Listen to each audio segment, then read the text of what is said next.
The moment he laid eyes on her, the boy was captivated by her breathtaking beauty, but too shy to strike up a conversation. He did something unexpected. He ordered a Coke at the bar. Okay, my kind of guy. Hell yeah. Could you throw in some lemon slices with that? How about you pace yourself, bro? After a short exchange, his friends jumped to the conclusion that the girl was into him, but her childhood bestie shut that down fast. No way. The girl dreamed of peace and freedom. She wasn't exactly a fan of American soldiers. His squad mate didn't get it, so when the girl came over with drinks, the squad mate couldn't help himself. He cracked a joke. So we're good enough to fight for your ass, but not good enough to touch it. Excuse me? Okay, I'll excuse you. This time. Cassie's face instantly darkened. Without a word, she turned and stormed off. Luke knew his buddy had crossed a line. He immediately stepped up, trying to apologize for his buddy's rude comment, but Cassie wasn't having it. She lumped him in with the loudmouth. Faced with Cassie's coldness and misunderstanding, Luke was at a loss. Oh, really? Yeah. Because your friend is talking about his right to touch my ass. Apparently you also feel entitled to. Which you can't touch, but you can kiss. Words weren't his strong suit, and he stumbled through an awkward defense. And just like that, their first encounter ended in tension and regret. What Cassie didn't know was that this handsome soldier was about to turn her whole world upside down. A few mornings later, Cassie went to meet her bestie, heavy thoughts weighing on her heart. Fate had its own plan. She ran into Luke again, still unimpressed. She coolly asked him to give her some space. Then she revealed the real reason she'd come. I was hoping that you might marry me. What? I'm serious. Her bestie laughed in shock, but Cassie's next words cast a shadow over the moment. Cassie had type 1 diabetes. She needed insulin every single day to stay alive. But when she went to refill her prescription, she was told her insurance had lapsed. No renewal, no coverage. That meant paying full price out of pocket, a serious financial burden. Worse, she might not even be able to make rent. With no better option, Cassie decided to stop taking her meds. When her mom found out, she pleaded with Cassie to come home. Heart aching with worry, but Cassie stood firm. She had her own path to walk. The symptoms hit fast. While singing at the bar one night, dizziness suddenly swept over her. She stumbled into a secluded corner, hands trembling as she gave herself the final dose of insulin. Staring at the empty vial in her hand, she felt completely lost. That's when her eyes landed on the Marine Corps emblem, and her bestie's earlier words echoed in her mind. So she started to think, what if marrying a soldier meant access to free medical care? Plus, her bestie could collect a monthly allowance as her spouse. But just as she floated the idea, Luke walked in unannounced. He'd heard the whole conversation, and he wasn't having it. Her bestie already had a girlfriend, and Luke wasn't about to let this happen. Wait, you got back together with Riley? Yeah. I'm all in. Well, that was crazy. I should go. With no other option, Cassie left her heart heavy with disappointment. Luke learned from Frankie that Cassie had lost her father at a young age. Her mother had raised her alone, through hardship and sacrifice. On top of that, neither of them were legal citizens, making their situation even more difficult. Hearing Frankie's story, Luke felt a deep compassion for the girl in front of him, so he made up his mind he was going to help her. No matter what, maybe it was pure kindness, or maybe something deeper was already stirring inside him. And just like that, they found themselves meeting for the third time. Luke promised Cassie that they'd divorce as soon as he came back from deployment, but until then, they had to play the part, no slip-ups. No one could know it was a fake marriage. They had to look like they were truly in love, otherwise, they'd be in deep legal trouble. So are we out of if territory? Are we doing this? Yeah, we're doing this. The next day, Luke showed up outside Cassie's apartment, dressed sharp in his crisp military uniform. They were headed to get legally married and shoot some wedding photos while they were at it. But Cassie came downstairs wearing something super casual. Seeing she hadn't taken it seriously, Luke marched right up to her apartment to make sure she didn't flake. Hi? Sorry. And when he saw her simple yet radiant makeup, he was absolutely spellbound. Soon, they arrived at a small chapel, where their only confidant was already waiting. Realizing they didn't even have rings, her bestie lent them her own engagement ring. No, I can't accept this. I didn't want to ask her now and then just ship out. I want to be your husband. With the pastor as their witness, surrounded by a solemn hush, they exchanged vows, words meant for show, yet somehow full of real emotion. And to comfort and keep him, in sickness and in health? I do. From that moment on, their lives became intertwined, no longer strangers, but officially a part of each other's story. The celebration that followed was full of laughter, warmth, and cheer. It was a day not only marking their union, but also the end of their short-lived time together before Luke's deployment. After dinner, the group decided to spend the night at an inn by the docks. They'd leave by boat first thing in the morning. To Cassie's surprise, the room only had one bed. Luke didn't even notice his mind was weighed down by the fake marriage, the looming war, and the pressure of everything in between. I'm scared. I'd be absolutely crazy if you weren't. That was really brave. I should wash up. But in that quiet space, something shifted. Hearts opened, emotions flared. One look led to another, and before they knew it, they shared a kiss neither of them could take back. That night, a tiny seed of love silently took root, but beautiful moments never last forever. The very next day, it was time to say goodbye. Before leaving, Luke handed Cassie a folded note with his home address written on it. It wasn't just an address, it was a promise, a symbol of something he hoped she'd one day return to, though he wasn't sure she ever would. In that moment, Cassie's eyes shimmered with something unspoken reluctance, maybe even longing.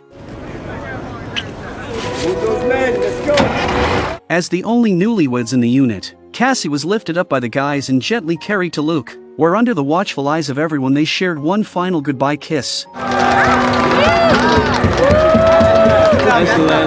The sound of farewell rang in the air, and in that instant, Cassie felt like a piece of her heart had been torn away, a kind of emptiness she had never known before. From that moment on, Cassie finally got what she needed: high-quality medical insurance. At the same time, something unexpected was happening. Their relationship was starting to warm up. Even though Luke was deployed on the front lines, Cassie kept in touch through messages. They shared pieces of their days, their thoughts, their dreams. She opened up to Luke about her passion for music. Every time she sat down to write a new song, somehow, he found his way into the melody. And at dawn, as the first rays of sunlight broke across the battlefield, Luke would snap a photo and send it to Cassie, his way of sharing a little peace and beauty. Eventually, simple texts weren't enough. They started video calling each other more often, and it felt like their hearts were slowly sinking, beating as one. Then one day, Luke called again, but this time, he looked pale. He told Cassie they had nearly lost a team member that day. The entire unit was shaken, the mood dark and heavy. Seeing him so drained, Cassie's heart ached with worry, so she did the only thing she knew could bring comfort. She sang, soft, heartfelt, and full of hope for him,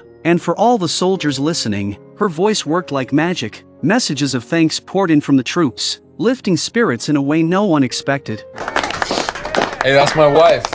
As the fighting grew more intense, Cassie's career soared. Her talent and grit caught the world's attention finally. She was standing on her own 2 feet, but just as things were looking up, everything changed. Cassie suddenly received word from the military Luke had been injured during a mission. Her chest tightened with panic. She remembered the address Luke had once given her and rushed there, breaking the news to his father in person. Meanwhile, Luke was quickly transported back home, and his family rushed to the hospital. But instead of gratitude, Luke scolded Cassie. She never should have told his dad. Why? Because his father was a military cop, and now, any plan for a quiet discharge and clean divorce was ruined. His dad now knew about the marriage. If they divorced too soon, it would raise serious suspicion, so the plan had to change. Luke needed to recover first, and until then, they had to keep up the act. Live together, stay married, pretend. Cassie agreed. She could handle that. But then, she got a message that shattered everything.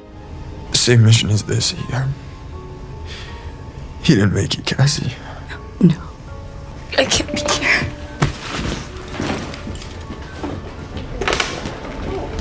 A few days later, they attended the funeral of Cassie's best friend. The air was heavy with grief, silence wrapping around every mournful face. Cassie quietly returned the engagement ring to her late friend's girlfriend. Frankie bought this for you. He was waiting to propose until he came home, and he had asked me to keep it safe. But I know that he really would have wanted me to give this to you. Not long after, Luke moved into Cassie's apartment. They doubled up on everything: 2 sets of toothbrushes, 2 mugs, even framed wedding photos on the shelves. Whenever Luke's father dropped by, they played the loving couple flawlessly. With time and rehab, Luke slowly recovered. During those weeks, Cassie cooked him breakfast every morning. She even agreed to let him adopt a dog. Together, they shared a stretch of peace, sweet, quiet, almost like a real life. But fate has a twisted sense of humor. One day, Luke came home and was stunned. Cassie had already packed up his things. What's going on? Freaking out. She was trying to get into her car just now, and some guy with blood on his shirt rolled up wanting to talk about you. About you and me and how we're in a fake marriage. Threatening to turn us in. Can you let me explain? Yes! I'm an addict. Luke used to be an addict. Back then, broken, desperate, he turned to someone shady for help. Though he eventually kicked the habit, it came at a price, a mountain of debt. This is why you needed to marry me. After marrying Cassie, he finally had the means to pay it off. But the guy wanted more, much more. His greed knew no limits. Luke snapped and beat him down in a fit of rage. That's when the man retaliated by harassing Cassie's mother. And to Cassie, her mother was everything, her only family, her anchor in this world. She wouldn't let her be in danger. Go stay at your dad's or your brother's. And tell them that we're getting divorced. I'm gonna go to my show tonight. But when I come back tomorrow, I want you gone.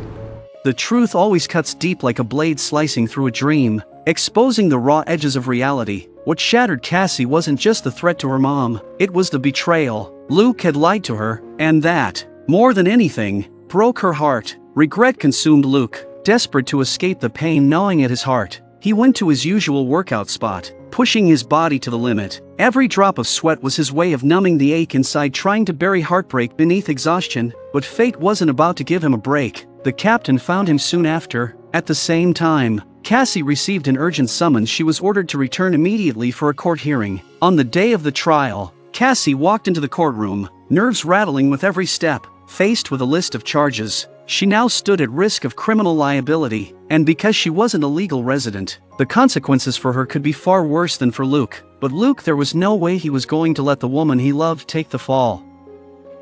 Your Honor, my client wishes to speak. Luke. You may proceed. I coerced Miss Salazar into marrying me. She didn't know that it violated military law. I assured her it didn't. I bear full responsibility, and I am prepared to face the consequences of my actions. In the end, Cassie walked away free of all charges. Luke wasn't so lucky. He was stripped of his military title and sentenced to 6 months in prison. That afternoon, his family gathered to say their goodbyes. But the person was nowhere to be found. And just as the guards prepared to take him away, We vowed to take care of each other. In sickness and in health. And we did that. I think this is the realest thing I've ever been in. Cassie, I'm going away for 6 months. Well, I want to wait for you. Because I love you. I love you too, Cassie Salazar.